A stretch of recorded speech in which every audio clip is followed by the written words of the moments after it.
Memuji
tetap kuat, jadilah tetap bersemangat. Percayalah, di balik air mata akan ada sukacita. Yang percaya katakan amin. Kasih salam kanan kiri saudara, katakan, pastikan engkau mengalami jemaat Tuhan di tempat ini.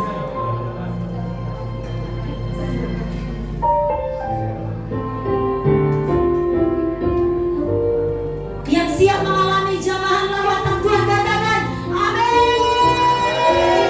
Tepuk tangan yang meriah bagi Tuhan Yesus sambil sorak-sorai. Haleluya.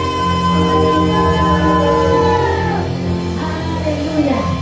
Selalulah bersemangat ketika ada di rumah Tuhan, karena kita akan dilimpahi dengan segala janji dan berkat-Nya. Ya puji Tuhan, mari saudara kita deklarasikan iman kita lewat Mazmur 91. Dalam lindungan Allah, orang yang duduk dalam lindungan yang maha tinggi dan bermalam dalam naungan yang maha kuasa akan berkata kepada Tuhan, tempat perlindunganku dan kubu pertahananku, Allahku yang kupercayai. Sungguh dialah yang akan melepaskan engkau dari jerat penangkap burung, dari penyakit sampar yang busuk. Dengan kepaknya ia akan melindungi engkau, di bawah sayapnya engkau akan berlindung. Kesetiaannya ialah perisai dan pagar tembok.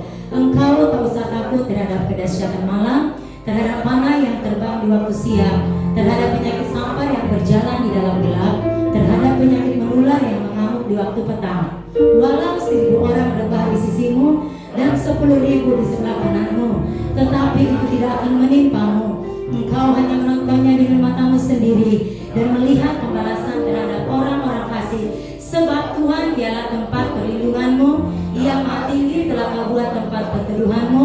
Malapetaka tidak akan menimpa kamu, dan tulah tidak akan mendekat kepada kemahmu. Sebab malaikat-malaikatnya akan diperintahkannya kepadamu untuk menjaga engkau di segala jalanmu. Mereka akan menatang engkau di atas tangannya, supaya kakimu jangan terantuk kepada batu. Singa dan ular telung akan kau langkahi, engkau akan menginjak anak singa dan ular naga.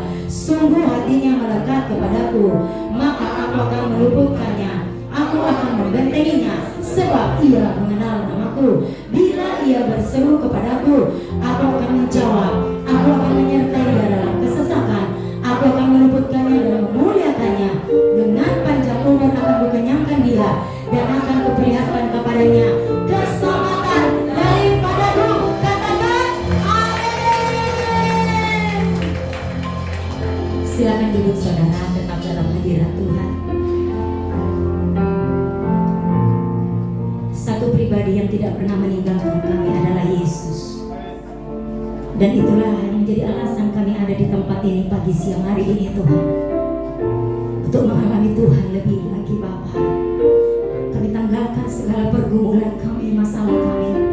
Kami mau mengejar hatinya Tuhan. Kami percaya ketika kami menemukan Tuhan, maka segalanya kami boleh merasakan damai sejahtera-Mu ya Bapa. Terima kasih Bapa, terima kasih Tuhan. Apapun keadaan kami di hadapan-Mu, tempat yang terbaik bagi kami.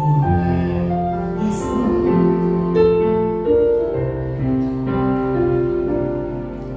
Bila hati terasa berat,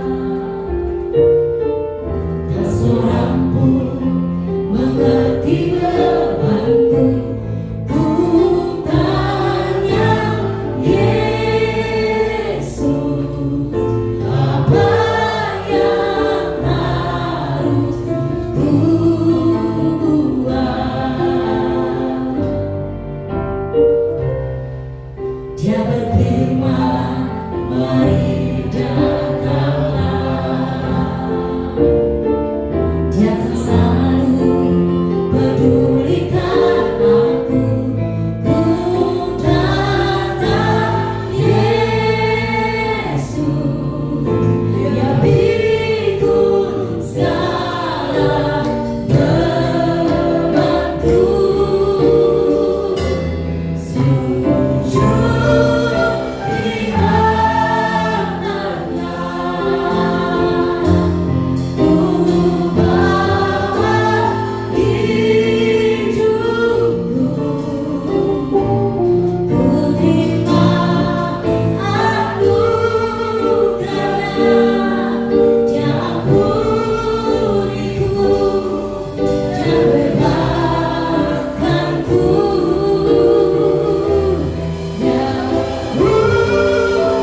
Dialah gunung, batu, kota benteng yang teguh, menara kekuatan bagi setiap orang yang berlindung kepadanya.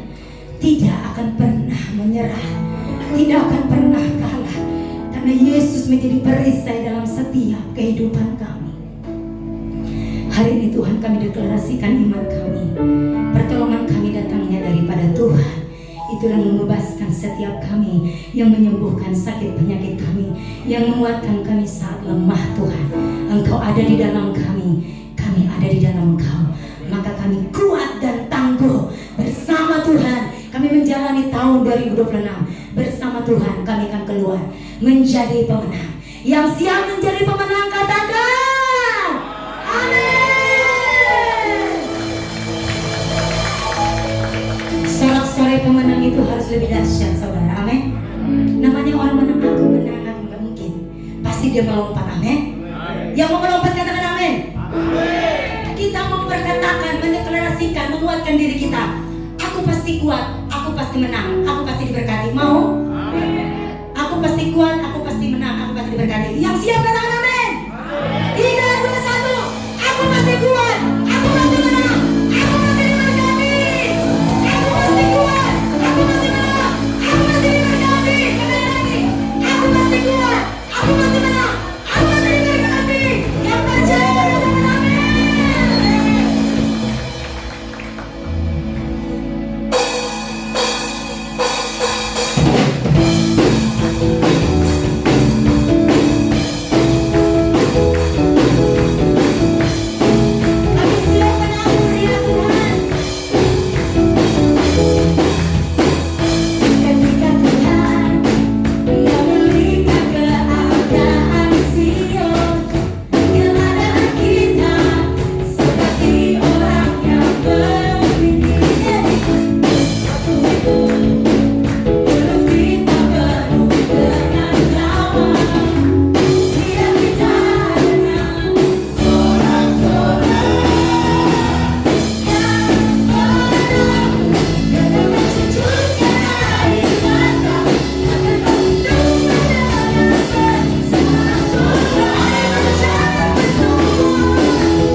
Amin. Mau lebih lagi bersuka cita di hadapan Tuhan saudara. Siap diutus, siap menginjil, siap menyelesaikan amanat agung. Yang percaya tepuk tangan yang dahsyat bagi Tuhan Yesus.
Terima kasih, silakan duduk saudara.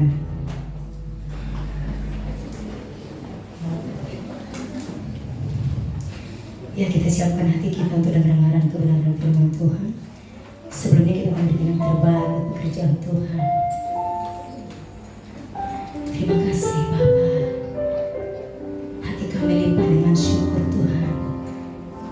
Engkau memenuhi kami dengan urapan yang baru. Dan kami siap meneruskan urapan itu dimanapun kami berdiri Tuhan. Kami mau bekerja sama dengan Tuhan, menyelesaikan amanat agung-Mu ya Bapa. Sebentar kami akan mendengarkan firman-Mu, urapi telinga dan hati kami, supaya kami siap ditaburi kebenaran-Mu. Dan kami juga memberikan yang terbaik buat pekerjaan-Mu. Taburan ini pasti akan bertumbuh Tuhan, akan dipergunakan untuk kemuliaan-Mu. Kami siap menabur dengan sukacita. Dalam nama Yesus yang siap memberi sama-sama katakan amin. Mari yang bertugas boleh maju ke depan saudara. Lingkupiku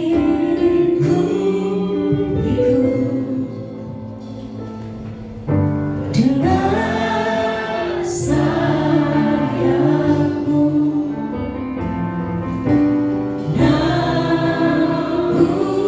naungiku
terjadi.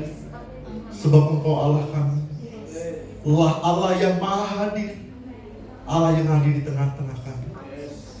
Tuhan, kami bersyukur kalau kami ada sampai hari ini, bisa memuji, menyembah Engkau karena semuanya kebaikan. Terima kasih untuk kesehatan yang Tuhan berikan. Terima kasih untuk nafas hidup yang Tuhan berikan. Terima kasih untuk keluarga yang Tuhan berikan. Terima kasih untuk makanan yang Tuhan berikan. Terima kasih untuk pakaian yang layak yang Tuhan berikan. Semuanya karena kebaikan-Mu ya Tuhan. Kami tahu Engkau Allah ada di tempat ini. Sebentar lagi kami mau belajar akan kebenaran firman-Mu. Ajari kami, bicaralah kepada kami. Beri kami roh pengertian, pewahyuan, supaya kami dapat mengerti kebenaran firman. Terima kasih Tuhan Yesus. Di dalam nama Tuhan Yesus kami siap belajar akan kebenaran firman-Mu. Mari sama-sama katakan amin. Silakan duduk Bapak Ibu. Shalom Bapak Ibu semuanya. Bagaimana kabarnya? Luar biasa. Puji Tuhan. Saya sangat bersyukur dan sangat senang bisa kembali berada di tengah-tengah Bapak Ibu. Rumahnya masih ada tamu yang tidak diundang alias kebanjiran? Sudah aman semua ya Bapak Ibu ya. Nah Bapak Ibu, saya pernah menyampaikan penelitian di tempat ini ya. Penelitian mengenai mengubah istri yang dari marah menjadi sangat lembut sekali. Ingat ya, 30 menit biarkan dia meluapkan emosinya, 20 menit biarkan dia tenang, 10-nya transfer 10 juta. Ibu-ibu sudah ada yang dapat 10 juta? Nah Bapak Ibu, ada penelitian terbaru Bapak Ibu, penelitian yang kedua ini. Kalau zaman dulu, mata keranjang itu seringkali disematkan kepada pria, betul ya? Sekarang merata. Perempuan juga banyak yang mata keranjang. Coba nanti di rumah dicek HP-nya, karena semakin dia scroll HP, kemungkinan mata keranjangnya semakin banyak. Keranjang Shopee, keranjang TikTok, keranjang Tokopedia, keranjang. Nah Bapak Ibu, hari ini saya akan mengajak Bapak Ibu belajar akan kebenaran firman Tuhan yang sedikit agak keras. Boleh Bapak Ibu? Amin. Boleh ya? Karena firman Tuhan hanya bayi dewasa, banyak bayi-bayi yang makan bubur. Kalau yang dewasa makannya makanan keras. Oke. Saya sudah? Oke. Saya kasih judul khotbah hari ini, ketika firman menjadi hidup. Bapak Ibu, Tuhan sebelum melakukan segala sesuatu, yang dilakukan Tuhan pertama kali adalah berfirman. Sebelum dia menciptakan langit, bumi, segala isinya, yang dia lakukan pertama kali berfirman. Pada waktu Tuhan mau membebaskan bangsa Israel dari perbudakan di Mesir, yang dilakukan pertama kali berfirmanlah Allah kepada Musa. Pada waktu bangsa Israel mau dibawa masuk ke tanah perjanjian, yang dilakukan Tuhan itu berfirman. Pada waktu Tuhan mau mengutus Petrus untuk memberitakan Injil bukan orang Yahudi, yang dilakukan Tuhan itu berfirman. Lewat mimpi, lewat penglihatan. Begitu juga kepada Paulus, dia berfirman melalui penglihatan. Jadi Bapak Ibu, sebelum Tuhan melakukan segala sesuatu, Tuhan sebelum panglima tentara yang dari siapa? Naaman atau siapa? Saya lupa. Yang sakit kusta, kamu nyelup sungai 7 kali. Sebelum dia menyembuhkan, Tuhan sebelum Tuhan membelah lautan, membuat mujizat, Tuhan kalau mau melakukan segala sesuatu dimulai dengan berfirman. Kabar baiknya adalah Bapak Ibu, dari dulu, sekarang, dan selama-lamanya Tuhan kita tidak berubah. Dia Tuhan yang masih berfirman, dan dia Tuhan yang masih berbicara kepada setiap anak-anak kita. Yang setuju katakan amin. Amin. Setiap kita itu anak-anak Tuhan. Mau Yohanes juga anaknya, Petrus juga anaknya, semua hamba-hamba Tuhan itu anaknya. Tidak ada pilih kasih. Tuhan tidak membedakan setiap kita. Kalau Tuhan bisa bicara kepada Musa, Dia juga bisa bicara kepada kita. Kalau Tuhan bisa bicara kepada Petrus, Dia juga bisa bicara kepada kita semua. Kalau Tuhan bisa bicara kepada saya, Dia juga bisa bicara kepada Bapak Ibu saya. Tuhan tidak membeda-bedakan anaknya. Di sini ada selain anak Tuhan, ada? Nggak ada ya, anak hantu ya? Semua anak Tuhan. Tuhan tidak membeda-bedakan kita. Tetapi kalau kita tidak pernah bersekutu dengan Dia, kita tidak bisa mengenal suaranya. Bahkan kita tidak tahu kalau Tuhan sudah berfirman, sudah bicara dalam hidup kita. Dan selanjutnya, saya akan memberi contoh. Nah, Bapak Ibu, Tuhan berfirman itu tidak selalu dengan suara audible seperti ini. Kadang bisa lewat penglihatan, kadang bisa lewat mimpi, tapi juga bisa lewat rema. Katakan rema.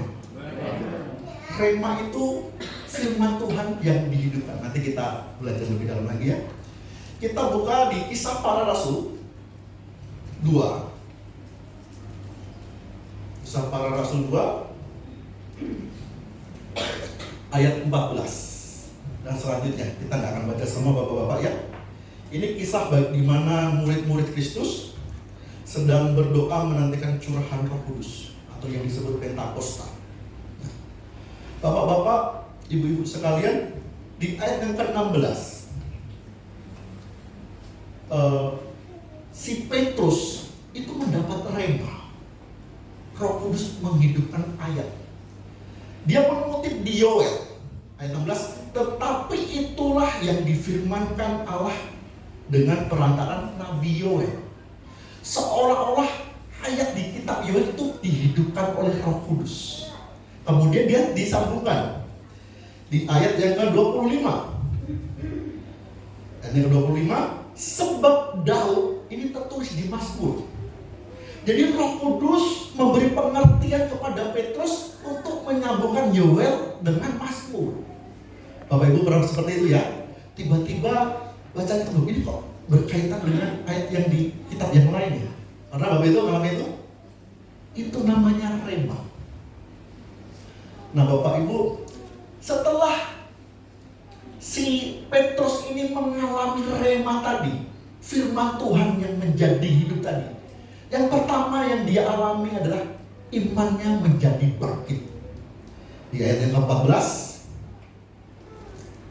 maka bangkitlah Petrus berdiri dengan ke-11 rasul itu, dan dengan suara nyaring ia berkata kepada mereka, hai kamu orang Yahudi dan kamu semua yang tinggal di Yerusalem, ketahuilah dan camkanlah perkataan ini. Sebelum ini imannya Petrus itu lemah, bahkan dikatakan mati karena dia kembali kepada kehidupan yang lamanya. Tetapi pada waktu dia mendapat rema, imannya bangkit, keberaniannya juga bangkit. Kalau dulu dia bilang, kamu pengikutnya Yesus ya? Bukan. Sampai 3 kali. Jadi rema itu jika dibukakan dalam hidup kita akan mengalami iman yang bangkit atau keberanian itu. Yang kedua, di ayat yang ke-40,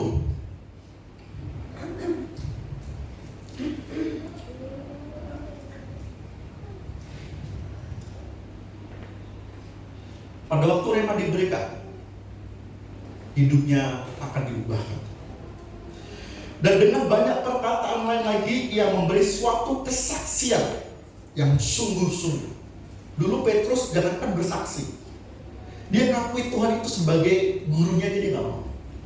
Hidupnya diubahkan. Nah Bapak-bapak, kalau kita ngalamin rema, hidup kita akan diubahkan. Yang ketiga, ayat 41. Orang-orang yang menerima perkataannya itu memberi diri dibaptis, dan pada hari itu juga, hari itu jumlah mereka bertambah kira-kira 3.000 jiwa. Pada waktu Petrus khotbah, karena digerakkan oleh Roh Kudus, karena diberi rema, karena imannya dibangkitkan, karena hidupnya diubahkan, 3.000 orang bertobat. Otoritas bukan datang dari jabatan pelayanan. Bapak khotbah, udah pemain musik, udah penerima tamu, tetapi hubungan dengan Tuhan. Ya, setuju katakan. Nah, Bapak Ibu, saya pernah mengalami ini. Saya suatu saat pelayanan di Rutan Cipinang. Seumur hidup saya tidak pernah memanggil altar call. Tetapi hari itu Tuhan menaruh hati saya mengenai dosa-dosa bangsa Israel yang masih dilakukan. Dalam hati saya timbul marah pada pekerjaan iblis yang mengikat orang-orang sehingga mereka tetap terikat dosa dan tidak dapat mengalami Kristus. Hari itu saya khotbahnya marahnya pada iblis ya. Dan saya tergerak hatinya. Siapa yang masih punya ilmu hitam, pakai jimat-jimat, yang masih pakai narkoba, dan itu saya udah maju, saya mendoakan. Saya akan mendoakan bapak-bapak semua. Dulu kalau saya datang ke penjara saya takut, tatonan, tindikan, orang yang beler-beler gitu, matanya merah. Saya takut. Tapi hari itu saya ada keberanian karena Tuhan menimbulkan rema dalam hati saya. Lanjut. Pak, tolong nanti kalau kurang 5 menit kasih kode ke saya ya. Biasanya saya ngalir dan lupa waktu. Baik. Selanjutnya. Yohanes 14 ayat 26. Tetapi penghibur, yaitu Roh Kudus yang akan diutus oleh Bapa dalam namaku, dialah yang akan apa? Kepadamu dan akan mengingatkan kamu akan semua yang telah kukatakan kepadamu. Bapak Ibu sekalian, di dalam hidup kita, saya berkali-kali berkata, merasakan atau tidak merasakan, sadar atau tidak sadar, sudah ada Roh Kudus dalam hidup kita. Pada waktu kita menerima Tuhan sebagai Tuhan dan Juru Selamat, secara otomatis Roh Kudus tinggal dalam hidup kita. Nah, Roh Kudus itu yang akan mengajari kita segala sesuatu dan mengingatkan perkataan Tuhan. Firman Tuhan ini perkataan Tuhan. Yang setuju katakan. Kalau kita tidak pernah baca Alkitab, tidak mungkin Roh Kudus itu mengingatkan dan mengajarkan. Jadi syarat utama supaya kita mengalami pengajaran Roh Kudus ngajari mengingatkan, baca Alkitab. Senggol kanan ya, kanan gini ya, baca Alkitab. Tidak ada cara lain Bapak Ibu. Baca Alkitab atau rema itu adalah cara paling mudah untuk kita mendengarkan suara Roh Kudus. Ini level 1 kalau dibilang. Karena kita gampang membedakan yang antara suara Tuhan, suara hati kita atau suara iblis. Gampang. Yang pertama, kalau suara Tuhan, dia akan selalu selaras dengan firman Tuhan, tidak bertentangan dengan firman Tuhan. Kalau suara iblis selalu bertentangan dengan firman Tuhan. Kadang-kadang iblis ngutip tapi nggak lengkap. Makanya sangat penting kita belajar Alkitab. Kalau suara hati kita biasanya itu mendatangkan keuntungan buat kita. Contohnya, kamu berkati itu tuh. Itu suara hati kita. Suara hati kita akan selalu ngomong itu akan mendatangkan keuntungan buat kita. Makanya kalau kita mau belajar mendengar firman, mendengar suara Tuhan, dimulai dari baca Alkitab. Nanti tiba-tiba Roh Kudus akan ngajari, akan menegur, akan membangun kita. Lanjut.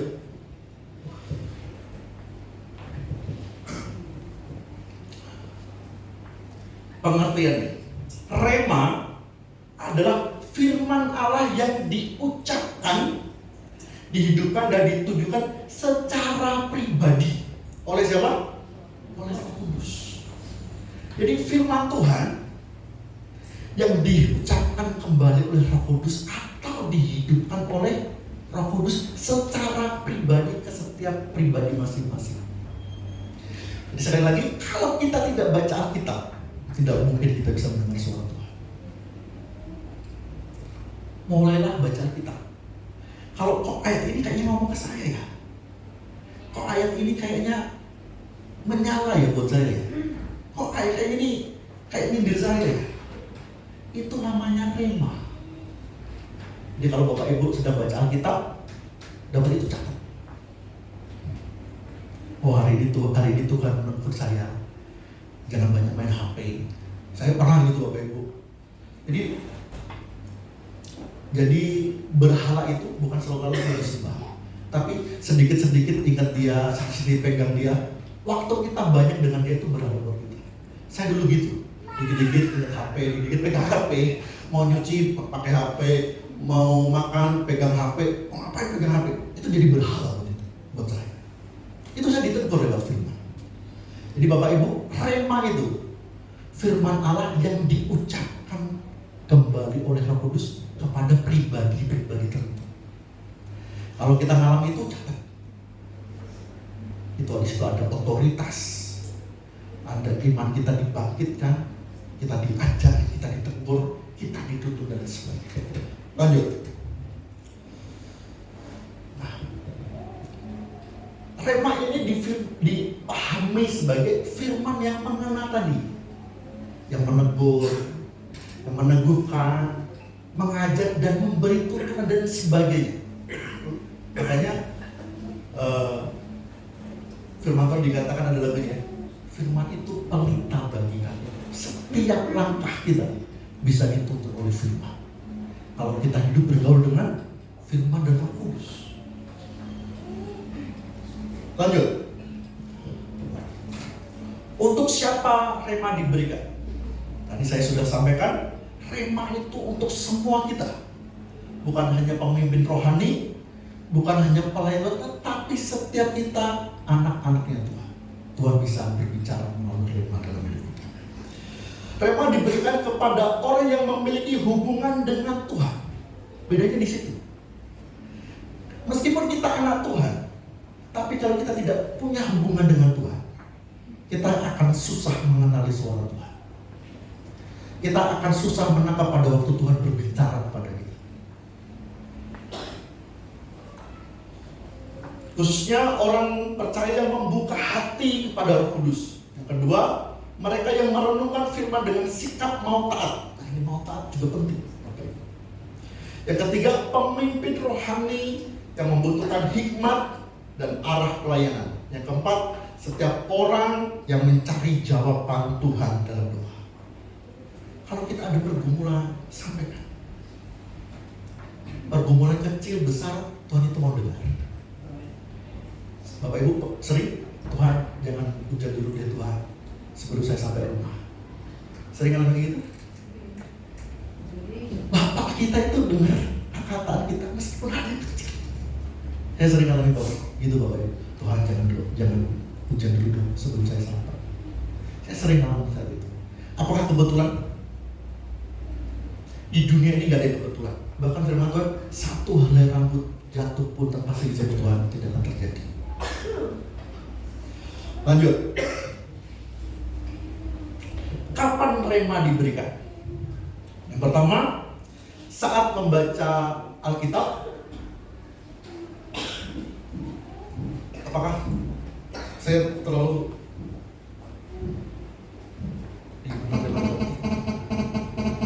boleh mundur sebentar saja?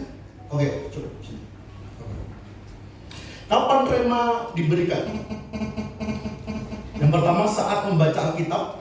Seperti saya ceritakan tadi, baca Alkitab tiba-tiba ada ayat yang menyala. Ayat yang seolah-olah bicara kepada kita. Yang kedua saat berdoa. Tadi juga saya pas kita doa praibadah, saya juga diingatkan ayat firman Tuhan. Yang ketiga, saat ibadah atau mendengar khotbah seperti ini. Tuhan seringkali bicara kepada kita. Bapak Ibu, kalau ada firman yang mengena ke jemaat, jangan dibilang, Pak pendetanya nyindir saya. Bukan. Buat saya terlalu rendah kita pakai firman Tuhan untuk menyindir seseorang. kita menurunkan kualitas firman Tuhan. Firman Tuhan itu kalau tersinggung, menyinggung Bapak Ibu, itu Roh Kudus yang sedang bekerja. Kecuali Bapak Ibu cerita kepada pengkhotbahnya itu, oh Pak Khotbah ternyata rahasia dibocorkan gitu. Kalau Bapak Ibu nggak pernah cerita siapa-siapa, tapi firman pengkhotbahnya itu bicara dan kena hati Bapak, itu Roh Kudus sedang bekerja. Yang setuju katakan amin. Senggol kami gini, jangan tersinggung ya. Yang keempat, dalam kondisi tertentu yang membutuhkan keputusan, Tuhan menuntun melalui firman spesifik. Bapak Ibu, saya nggak pernah mengalami ini. Suatu saat saya sedang dapat tawaran dari Bapak Gembala saya, Mas Joko, kamu diminta perwil untuk jadi pengurus perwil. Secara daging saya nggak mau. Tata-tata kerjaan aja. Saya kan, udahlah saya di gereja lokal aja lah, fokus aja lah apa yang bisa saya kerjakan. Tetapi sebelumnya Tuhan itu bicara sama saya. Bicaranya ayatnya seperti ini. Pelita itu tidak ditaruh di bawah pot, tapi akan ditaruh di atas ganteng. Ayat itu merema buat saya. Dan pada waktu saya tanya sama Tuhan, oh jawabannya itu. Oke. Meskipun saya nggak mau, kalau nurutin daging saya, udahlah repot-repot berorganisasi. Akhirnya saya mau. Itu butuh keputusan. Kita datang sama Tuhan. Tiba-tiba diingatkan oleh Roh Kudus melalui rema atau firman yang dihidupkan. Yang kelima, saat pergumulan krisis atau pelayanan, Tuhan memberikan penguatan atau arah baru. Nah, Bapak Ibu, saya juga mengalami ini. Bulan Mei yang lalu, kami tim pria di gereja ngadakan misi ke Jawa Tengah.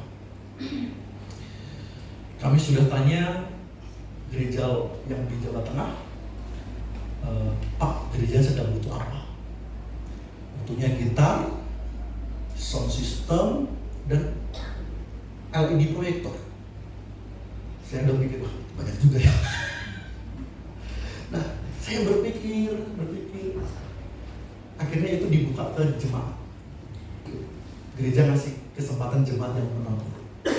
Pada suatu saat sedang hari Sabtu, sedang persiapan ibadah untuk besok, saya sedang di ruang ibadah dan anak multimedia sedang ngecek pengumuman slide-nya. Nah, salah satu pengumumannya tentang misi itu. Dalam hati saya, Tuhan, uangnya cukup nggak ya?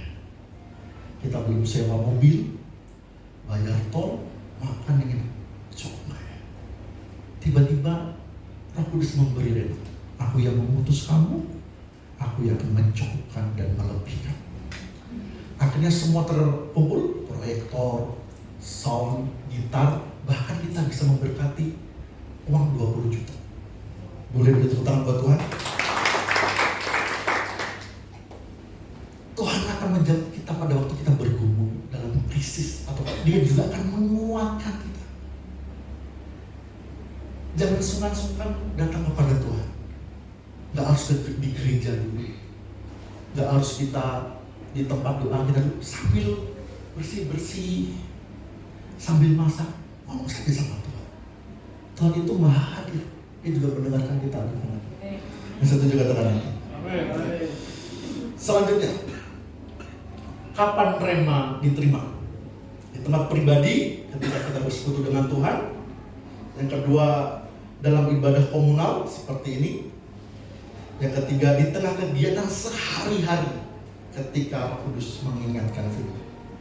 Jangan melewatkan kesempatan lagi berkendara ke kantor, coba bersekutu dengan Tuhan. Bahasa roh, memuji menyembah Tuhan, berdoa. Atau kadang-kadang tadi, Tuhan, tadi pagi aku ayat ini gak ngerti kok bisa gitu, kenapa ya?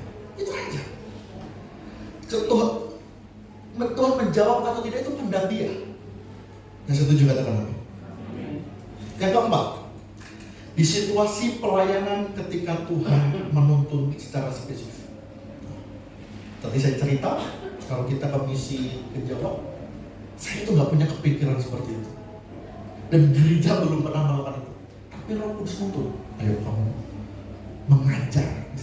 Ini saya melangkah dengan iman dan saya lakukan itu. Dan di sana dilawat Tuhan. Kita senang melihat orang-orang dilawat Tuhan. Ada satu pesan khusus yang suruh Tuhan Yesus sampaikan di sana ya pada waktu itu. Tuhan tuh ngomong seperti ini. Aku tuh sudah mati buat mereka, tetapi mereka sibuk dengan kehidupannya sendiri. Seumpama bapak-bapak sibuk kerja mencari nafkah, tetapi dia tidak ada waktu. Tapi anaknya tidak punya waktu buat bapaknya. Itu pesannya. Akhirnya mereka dilawat Tuhan dan mengalami pemulihan. Lanjut. Mengapa rema penting? Karena rema memiliki dampak rohani yang sangat dalam. Ini penting. Sekali lagi, kalau kita mau belajar mendengar firman Tuhan, mendengar suara Tuhan, mulai dari rema. Yang pertama, menumbuhkan iman. Yang kedua, menjadi pedoman dan argumen. Kalau Bapak Ibu nanti dapat rema, catat. Pegang itu baik-baik. Itu Tuhan sedang berbicara, sedang mengarahkan kita, sedang memberi pedoman dalam itu. Yang ketiga, meneguhkan panggilan dan pelayanan. Yang keempat, menjadi kekuatan saat menghadapi pencobaan. Yang kelima, menghasilkan transformasi pribadi. Ini dialami Petrus. Pada waktu Petrus dapat penglihatan untuk memakan makanan yang haram. Dan artinya itu, Petrus disuruh untuk memberitakan Injil kepada orang non-Yahudi. Ditransformasi pola pikir Petrus. Pada awalnya Petrus berpikir firman itu hanya untuk orang Yahudi. Tetapi lewat firman Tuhan, lewat penglihatan itu, hidup Petrus ditransformasi. Dan pelayanan terus, sehingga kita juga mengalami berkat keselamatan itu. Salah satunya melalui. Yang selanjutnya,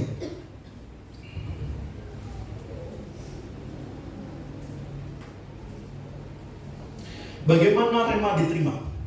Rema diterima melalui pekerjaan Roh Kudus dalam hati orang percaya. Prosesnya meliputi, ini prosesnya Bapak Ibu ya. Pertama, melalui membaca Alkitab yang disertai perenungan. Bapak Ibu, kalau baca Alkitab jangan kejar target. Oh, hari ini targetnya 5 pasal atau 1 pasal. Jangan. Nikmati saja. Lebih baik kita mendapatkan sedikit 1 kata dari Tuhan daripada kita dapat 5 pasal tapi tidak dapat apa-apa. Kalau kita baca Alkitab, kok ayat ini kok yang bicara sama saya? Berhenti dulu, nikmati dulu. Tuhan maunya apa? Harus bagaimana Tuhan? Kadang-kadang pada waktu seperti itu ada perasaan hadirat Tuhan gitu ya. Nikmati dulu. Jangan buru-buru pindah dulu. Jangan buru-buru kejar target. 1 kata yang dari Tuhan itu penting daripada kita baca 5 pasal tapi tidak dapat apa-apa. Yang setuju katakan amin. Baca dengan hati yang terbuka, renungkan maknanya. Kalau perlu baca bahasa Inggrisnya apa sih? Kok ini kayaknya gimana ya? Bahasa Inggrisnya apa sih? Kalau perlu nyari tafsirannya di sabda. Tafsiran ayat ini, kitab ini, pasal ini, ayat ini. Ada. Tapi itu jangan diambil sebuah kebenaran ya. Tapi belajar saja. Selanjutnya, perhatikan bagian yang menyentuh dan mengganggu dalam kutip. Ya, kayak ini aneh ya. Nah, itu coba gali. Perhatikan, cari bahasa Inggrisnya, cari bahasa aslinya artinya. Yang kedua, melalui doa dan sikap mendengar. Berhenti sejenak, diam dan biarkan Roh Kudus menegur atau mengingatkan firman tertentu. Lanjut, ketiga melalui ketaatan, melalui ibadah dan khotbah. 5 melalui pengalaman hidup. Yang keenam melalui konfirmasi Roh Kudus. Kalau firman Tuhan, kalau Roh Kudus bicara itu selalu selaras dengan firman Tuhan. Dan sebab itu tadi saya katakan sangat penting kita mau belajar Alkitab. Lanjut.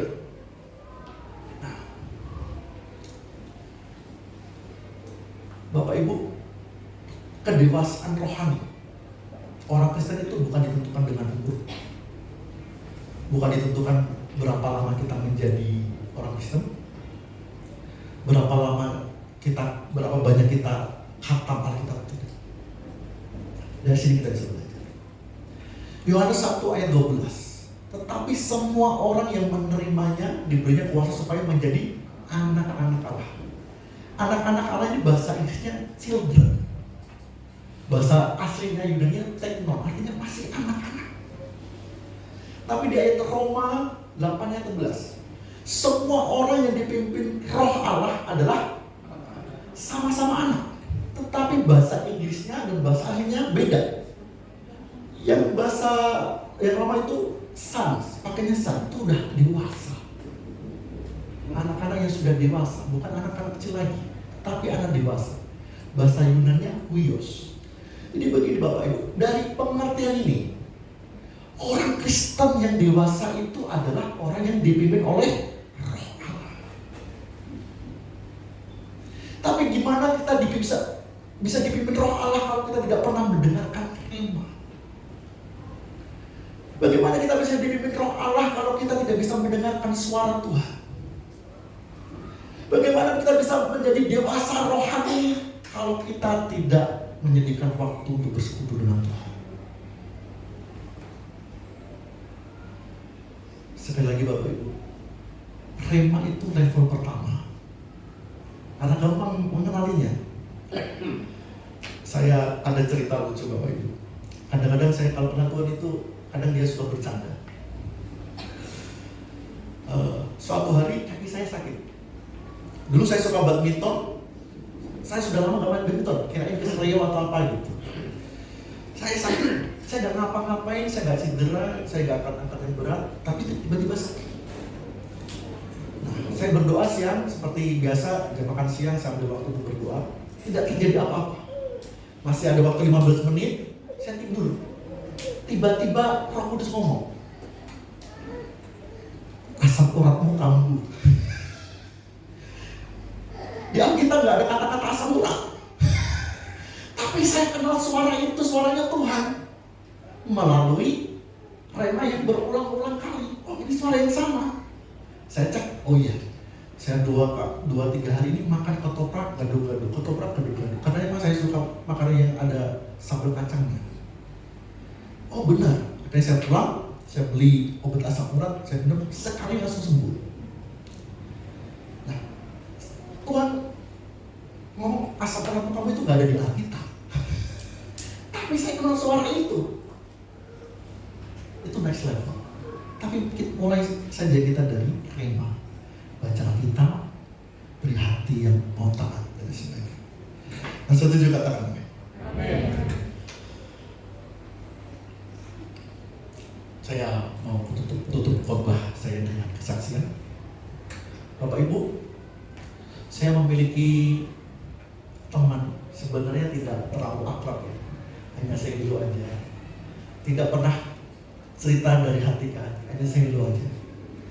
Tapi saya mendengar teman ini saya ini membuat kesalahan dan banyak orang meninggalkan dia.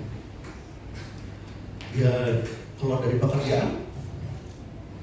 Saat itu hati saya kayak ingat orang ini terus. Padahal saya tidak teman akrab, enggak. Dan dalam hati saya, kasihan dia.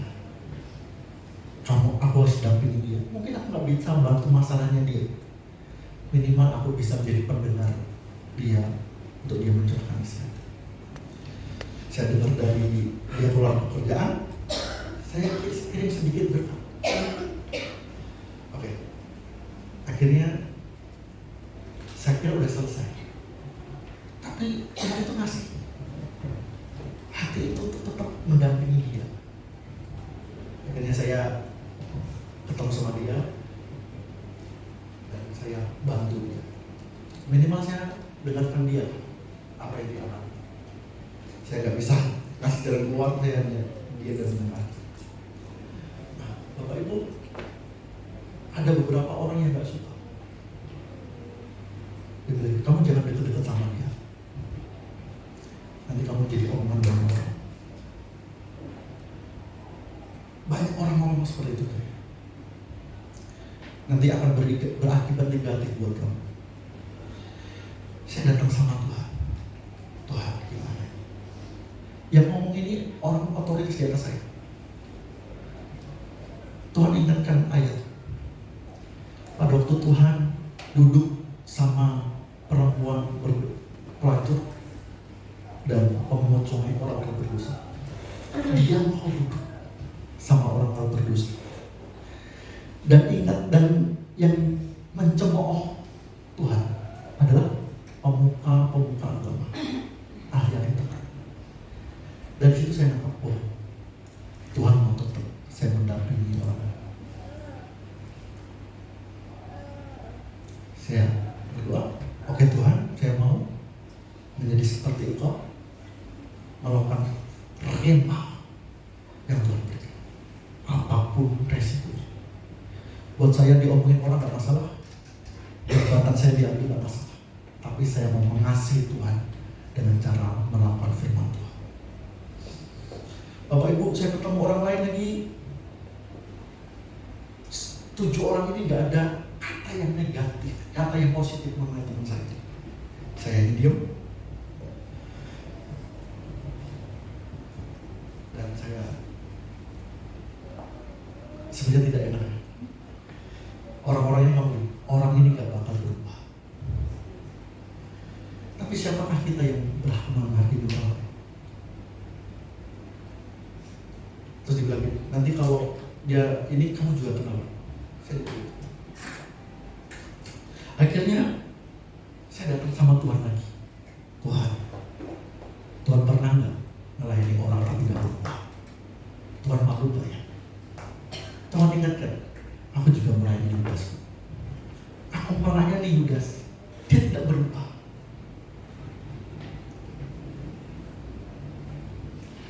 Saya juga belajar memberikan. Tuhan menggerakkan saya untuk memberkati orang ini. Saya tidak pernah berharap sekecil apapun untuk Tuhan memberkati kembali saya. Karena saya sudah mengalami mau renov rumah, Tuhan sediakan. Anak masuk sekolah, Tuhan sediakan. Mau ganti motor, Tuhan sediakan. Saya merasa Tuhan sudah banyak memberkati saya. Saya memberkati orang lain tidak mengharapkan Tuhan memberkati saya. Tapi suatu saat bapak-bapak, ibu-ibu, saya pernah ke tempat lain. Saya sudah berusaha menolak berkat itu, dikasih berkat. Saya sudah berusaha menolak. Tapi saya tidak bisa tolong. Saya diberkati Tuhan banyak sekali. Saya tertawa. Tuhan, saya kan nggak butuh. Saya juga nggak berharap Tuhan memberkati saya. Rema muncul. Aku bukan Tuhan yang suka berhutang. Saya nangis. Saya juga merasa bersyukur karena saya berdiri dengan teman saya. Saya berdiri di samping orang yang bersalah. Meskipun banyak orang yang ngomongin saya, meskipun banyak orang menyerang saya, saya sedih. Kenapa merasa seperti itu? Tapi di sisi lain, saya bersuka cita karena saya bisa merasakan sedikit apa yang Tuhan rasakan. Bukankah Tuhan membilang kita yang salah-salah mati buat orang yang berdosa, dan dia dikata-katai, dicemooh oleh pemuka-pemuka. Saya nangis bukan karena saya sedih, tapi saya bersyukur bisa nangis sedikit apa yang Tuhan rasakan. Saya nggak nyaman dikata-kata, tapi saya terima dengan sukacita. Bapak Ibu, saya kuat mengalami itu, mengambil risiko. Karena saya tahu ada firman Tuhan, ada rema yang Tuhan hidupkan dalam hidup saya. Hari ini Bapak Ibu, saya belajar apakah saya harus tunduk kepada manusia melalui kepada Tuhan. Tuhan harus jadi prioritas utama. Pemimpin kita, bukan saya mengajari untuk menanduk atau memberontak ya. Pemimpin kita manusia yang punya kesalahan, tetapi Tuhan harus lihat segala. Amin. Nah, Bapak Ibu, Mari sama-sama belajar kebenaran firman Tuhan. Hidup menurut firman Tuhan. Kalau ada permasalahan, tanya Tuhan, saya harus gimana? Tuhan, apa yang harus saya lakukan? Kalau Tuhan sudah ngomong, Dia yang akan menyertai. Dia akan membuat segalanya baik. Setuju katakan? Saya undang untuk kita berdiri sama-sama.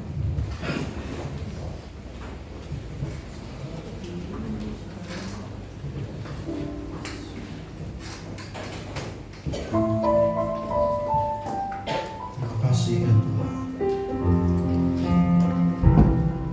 Kami tidak mau menjadi pribadi-pribadi yang selalu mengutamakan kemauan kami,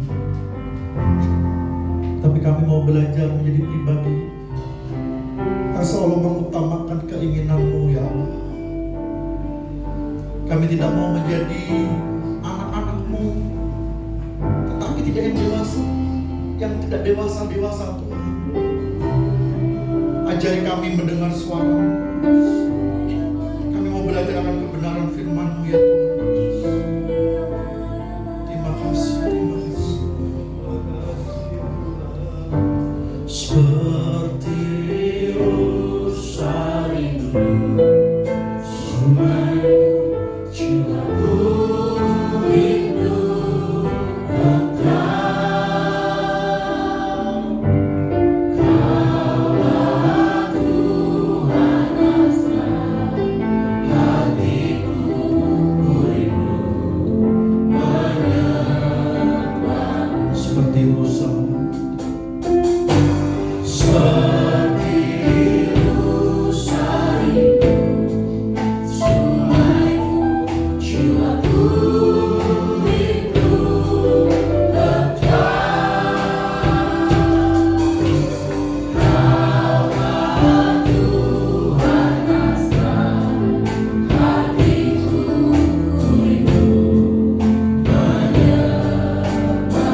kekuatan dan perisai.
Saya tahu Tuhan menaruh hati Bapak Ibu untuk memiliki persekutuan dengan Tuhan yang lebih dalam. Jika engkau orangnya hari ini, taruh tanganmu di dada. Tuhan, aku rindu lebih dalam lagi. Aku rindu mendengar suara-Mu.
ini Tuhan. Setiap benih itu akan jatuh di tanah hati yang subur, dan kami akan menjadi pelaku-pelaku kebenaran firman-Mu Tuhan. Apa yang Kau sampaikan hari ini kami melakukan dengan setia. Kau terus bangun hubungan dengan Tuhan sehingga kami boleh mendapatkan tuntunan pribadi lepas pribadi secara rema-rema itu Tuhan, yang akan menuntun langkah-langkah kami memutuskan segala sesuatu Tuhan Yesus. Terima kasih Tuhan buat hamba-Mu yang memberkati kami lewat kebenaran firman-Mu. Terus Kau pakai dan urapi lebih dahsyat lagi sehingga suara-suara Tuhan boleh disampaikan kepada seluruh jemaat yang Dia layani Tuhan Yesus. Terima kasih Bapa, kami bersyukur kami terima kebenaran firman Tuhan menjadi rema dalam kehidupan kami. Dalam nama Yesus bersama-sama kita katakan amin. Terima kasih, silakan duduk saudara. Bersama-sama kita angkat kedua jempol kita saudara, sama-sama kita katakan dan Yesus memberkati Pak pelayanannya. Ya puji Tuhan, kita akan dengarkan pengumuman dalam sepekan.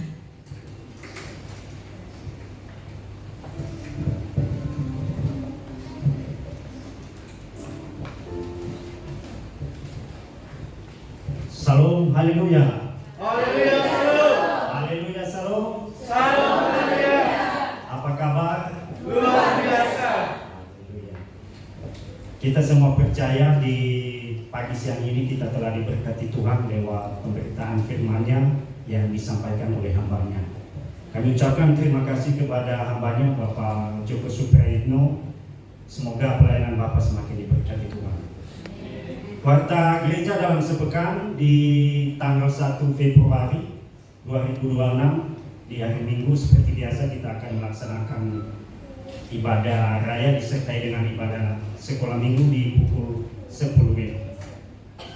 Bagi Bapak Ibu yang rindu untuk melaksanakan ibadah FA di rumahnya, boleh menghubungi para pengerja. Dan saat ini Gereja Betani Sumber Jaya ada 2 FA Laskar Kristus yang digembalai oleh Bapak Jeffrey Silabang, dan FA Immanuel yang digembalai oleh Bapak Azel Harif.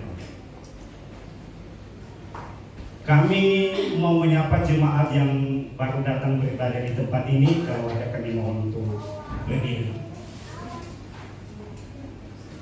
Puji Tuhan masih jemaat yang setia. Oh ada, maaf.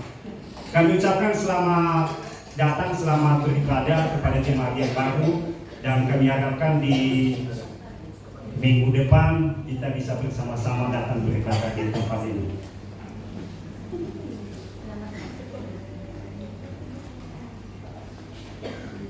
Pengumuman tambahan di tanggal 1 Februari 2026 di hari Minggu di ibadah raya disertai perjamuan kudus dan persembahan perpuluhan. Bagi jemaat yang kesulitan transportasi untuk datang beribadah, boleh menghubungi pra pengerja. Saat ini gereja kita Betani Sumber Jaya telah menyediakan kendaraan untuk penjemputan. Demikian warta gereja. Terima kasih. Salam, haleluya. Haleluya, salam. Haleluya, salam. Salam, haleluya. Ya puji Tuhan saudara, pengumuman tambahan di tempat ini setiap hari Rabu ada doa puasa saudara. Bagi Bapak saudara yang ada waktunya boleh sama-sama kita berdoa di tempat ini, amin. Dan setiap Rabu kita puasa, dan hari Sabtu wajib. Ya, yang mau katakan amin. Haleluya. Boleh yang jemaat pertama kali beribadah tadi boleh lambaikan tangannya saudara, kita akan berdoa. Bapa, terima kasih Tuhan Yesus buat jemaat yang Tuhan kirimkan ke tempat ini, boleh bersama-sama kami beribadah di tempat ini Tuhan. Tidak ada yang kebetulan Tuhan, kami percaya Tuhan mereka ada di tempat ini karena kasih karunia Tuhan. Engkau memberkati setiap kerinduan mereka, pergumulan mereka, apapun yang mereka kerjakan Tuhan berhasil dan beruntung. Terlebih lagi pertumbuhan iman mereka diberkati berlimpah-limpah dalam nama Yesus. Kami berdoa sama-sama, kita katakan amin. Ya, kita akan bawa persembahan kita ke depan yang terbaik saudara. Sama-sama kita bawa ke depan.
Bapa yang baik, Bapa yang kami sembah dalam nama Tuhan Yesus Kristus. Kami bersyukur Tuhan dan kami berterima kasih untuk penyertaan-Mu Bapa. Dari awal pertengahan hingga mau mengakhiri ibadah ini, Engkau telah memberkati kami ya Tuhan. Terima kasih ya Bapa, terima kasih Tuhan Yesus. Dan terima kasih Tuhan atas firman Tuhan yang telah ditaburkan ya Bapa. Kiranya firman-Mu menjadi rema bagi setiap kami Tuhan. Kiranya firman Tuhan menjadi hidup dalam kehidupan kami masing-masing.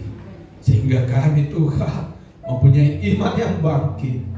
Dan hidup kami Tuhan diubahkan. Dan kami percaya hidup kami juga akan dipimpin oleh otoritas ilahi. Bapa, dalam firman berkata Yohanes 14 ayat 14 Tuhan, jika kamu meminta sesuatu kepada aku dalam namaku, aku akan melakukannya. Untuk itu Tuhan, kami mau meminta Bapa dalam nama Tuhan Yesus, dalam nama Tuhan Yesus. Kami mau berdoa Tuhan, kami mau bersepakat ya Bapa. Buat hamba-Mu Tuhan Bapak PDP Joko Prayitno Tuhan, Kau berkati hamba-Mu ini ya Tuhan. Kau berkati pelayanannya Tuhan. Biarlah semakin naik Tuhan pelayanannya. Biarlah semakin banyak jiwa yang dimenangkan Tuhan untuk hormat kemuliaan nama Tuhan. Berkati hamba-Mu ini ya Bapa. Biarlah hikmat daripada Tuhan, bahwa hiwan yang baru daripada Tuhan turun atas hamba-Mu Tuhan. Apapun yang dikerjakan Tuhan, apapun yang direncanakan ya Tuhan, biarlah Engkau buat berhasil Bapa, dalam nama Tuhan Yesus. Berkati keluarga besarnya, anak-anak dan istrinya, Engkau berkati ya Tuhan. Terima kasih Tuhan. Dalam nama Tuhan Yesus, kami juga mau berdoa Tuhan buat hamba-Mu ya Tuhan, Bapak Pendeta Abraham C. Saliman ya Tuhan, sebagai gembala kami di gereja ini Tuhan, GBN Sumber Jaya Tuhan. Engkau berkati hamba-Mu ya Bapa. Biarlah otoritas ilahi turun atas hamba-Mu Tuhan, pewahyuan yang baru, bahkan hikmat marifat-Mu turun atas hamba-Mu, sehingga Tuhan pelayanan hamba-Mu ini semakin naik Tuhan. Semakin banyak jiwa yang dimenangkan untuk hormat kemuliaan nama-Mu ya Bapa. Berkati keluarganya Tuhan, berkati anak-anak dan istrinya Tuhan. Masa depan keluarga ini ada di tangan Tuhan. Terima kasih Bapa, terima kasih Tuhan Yesus. Dalam nama Tuhan Yesus kami juga Tuhan bersepakat berdoa buat Bapak Pendeta Dr. Samuel Kusuma MTH sebagai Ketua Sinode Gereja Betani Nusantara ya Tuhan. Engkau berkati hamba-Mu ini ya Tuhan. Engkau limpahkan Tuhan hikmat marifat, bahkan pewahyuan yang baru Tuhan. Biarlah melalui hamba-Mu ini Tuhan, banyak jiwa dimenangkan untuk hormat kemuliaan nama Tuhan. Berkati Tuhan hamba-Mu ini Tuhan, ketika melayani ke bangsa-bangsa Tuhan, melayani ke antar pulau Tuhan, Engkau berkati setiap perjalanan Tuhan. Kesehatannya Tuhan Engkau berkati Bapak, bahkan keluarganya Tuhan, istri dan anak-anaknya Engkau berkati, Engkau pelihara Tuhan masa depan keluarga ini. Terima kasih ya Tuhan, terima kasih Bapak. Ini kami Tuhan anak-anak-Mu, dalam nama Tuhan Yesus kami sepakat berdoa Tuhan buat para pengerja di tempat ini ya Tuhan. Diaken, diakonis, WL, singer, pemusik, media, aser, kolektan, guru-guru sekolah minggu, apapun bentuk pelayanan kami ya Tuhan. Biarlah semua pelayanan kami hanya untuk hormat kemuliaan nama Tuhan. Biarlah pelayanan kami Tuhan berkenan di hadapan-Mu ya Bapa, sehingga Tuhan umat-umat-Mu merasakan hadirat-Mu di tempat ini ya Tuhan, dan umat-umat-Mu beroleh kemenangan demi kemenangan ya Tuhan. Terima kasih ya Tuhan. Dalam nama Tuhan Yesus kami juga bersepakat berdoa Tuhan buat umat-umat Tuhan, jemaat-jemaat Tuhan yang hadir maupun tidak hadir ya Tuhan. Engkau berkati ya Bapa berlipat kali ganda Tuhan. Apapun pergumulan hidup mereka Tuhan, biarlah Engkau yang menjadi jawaban Tuhan. Yang lemah dikuatkan, yang berbeban berat Engkau berikan kelegaan ya Tuhan. Biarlah yang mencari pekerjaan Engkau berikan pekerjaan yang terbaik. Yang mencari jodoh Engkau berikan jodoh yang terbaik daripada Tuhan. Yang merindukan keturunan Engkau berikan keturunan yang ilahi. Dalam nama Tuhan Yesus, dalam nama Tuhan Yesus. Kami juga berdoa Tuhan buat anak-anak kami sekolah minggu Tuhan. Engkau berkati Tuhan tumbuh kembang anak-anak kami ini ya Tuhan. Biar anak-anak kami jadi anak-anak yang cinta Tuhan, anak-anak yang takut akan Tuhan, dan anak-anak yang manis, anak-anak yang berbakti pada orang tua, dan anak-anak yang beroleh kebenaran sesuai dengan kehendak Tuhan. Masa depan anak-anak kami ini ada di dalam tangan-Mu ya Tuhan. Bapa, dalam nama Tuhan Yesus kami juga bersepakat Tuhan. Kami mau berdoa Tuhan buat gereja-Mu di tempat ini Tuhan, GBN Sumber Jaya. Engkau berkati gereja kami ini ya Tuhan. Biarlah gereja kami ini semakin besar Tuhan. Dan kami Tuhan, sesuai visi-misi kami Tuhan, kami berdoa 100 jiwa Tuhan, 100 jiwa dalam tahun ini akan tergenapi. Dalam nama Tuhan Yesus, dalam nama Tuhan Yesus kami beriman ya Tuhan, kami beriman. Dalam nama Tuhan Yesus Engkau kirimkan jiwa-jiwa Tuhan dari timur utara, dari barat, dari selatan, dari seluruh sekitar gereja ini Tuhan. Engkau kirimkan jiwa-jiwa yang haus dan rindu akan Engkau ya Tuhan. Dan kami juga berdoa Tuhan buat gereja ini, biarlah kiranya gereja ini ya Tuhan banyak mujizat terjadi. Biarlah gereja ini Tuhan menjadi tempat pemulihan ya Tuhan. Berkati lingkungan sekitar ya Tuhan. Berkati Bapa, biarlah menjadi gereja kami ini menjadi terang dalam lingkungan kami Tuhan. Biarlah di lingkungan sekitar kami Tuhan banyak jiwa-jiwa dimenangkan. Bapa yang baik, kami berdoa Tuhan buat bangsa dan negara kami ya Tuhan. Engkau berkati bangsa dan negara kami ya Tuhan. Pulihkan bangsa kami ini ya Tuhan. Biarlah Engkau berkati Tuhan, dari pemerintahan yang tertinggi, presiden hingga jajaran terendah Tuhan, RT RW, Engkau berkati Tuhan. Biarlah seluruh kebijakan yang diambil ya Tuhan berkenan kepadamu. Biarlah mereka mengambil setiap kebijakan ya Tuhan sesuai dengan kehendak-Mu ya Bapa. Terima kasih Tuhan, berkatilah bangsa kami, pulihkan Tuhan. Bapa yang baik, kami berdoa Tuhan dalam nama Tuhan Yesus. Berkatilah setiap persembahan yang telah kami kumpulkan ya Tuhan. Biarlah persembahan yang kami kumpulkan ya Tuhan menjadi dupa yang harum di hadapan Tuhan, sehingga kami dapat mempergunakannya Tuhan untuk memperlebar kerajaan Tuhan di tempat ini, sehingga gereja kami menjadi berkat ya Tuhan. Berkati setiap tangan yang memberi ya Bapa. Engkau berkati berlipat kali ganda ya Tuhan. Bapa yang baik, sebentar lagi kami akan pulang, kami berpisah satu sama lain. Biarlah Tuhan Roh Kudus-Mu yang tetap menolong kami ya Tuhan. Tibakan kami di rumah kami masing-masing dengan selamat dan tidak kurang suatu apapun ya Tuhan. Bapa yang baik, kami mau beriman Tuhan sesuai dengan firman-Mu Markus 11 ayat 24. Karena itu aku berkata kepadamu, apa saja yang kau minta dan doakan, percayalah bahwa kamu telah menerimanya, maka hal itu akan diberikan kepadamu. Dengan ini kami Tuhan beriman Tuhan dan percaya bahwa apa saja yang telah kami doakan ya Tuhan, kami telah menerimanya ya Tuhan. Amin. Kami percaya itu Tuhan. Bapa yang baik, sempurnakanlah doa kami ini ya Bapa, seperti doa yang telah Kau ajarkan kepada murid-Mu. Mari bersama-sama kita berdoa. Bapa kami yang di surga, dikuduskanlah nama-Mu, datanglah kerajaan-Mu, jadilah kehendak-Mu di bumi seperti di surga. Berikanlah kami pada hari ini makanan kami yang secukupnya, dan ampunilah kami akan kesalahan kami, seperti kami juga telah mengampuni orang bersalah kepada kami. Dan janganlah membawa kami ke dalam pencobaan, tetapi lepaskanlah kami daripada yang jahat. Karena Kau yang punya kerajaan dan kuasa dan kemuliaan sampai selama-lamanya. Haleluya. Mari kasih Tuhan, akan bagi Tuhan apa yang kita dengar hari ini, lakukanlah dengan setia. Maka kiranya berkat Allah dicurahkannya atas kita semuanya dengan berlimpah-limpah di dalam nama Tuhan Yesus. Persekutuan dengan Roh Kudus akan membawa kita kepada kemenangan demi kemenangan, kemuliaan demi kemuliaan, dan damai sejahteranya dicurahkan atas kita semuanya mulai hari ini sampai Maranatha Tuhan datang dua kali menjemput kita di awan yang permai dan kasih-Nya kekal selama-lamanya. Mari berkati Tuhan, sama-sama katakan amin. Amin.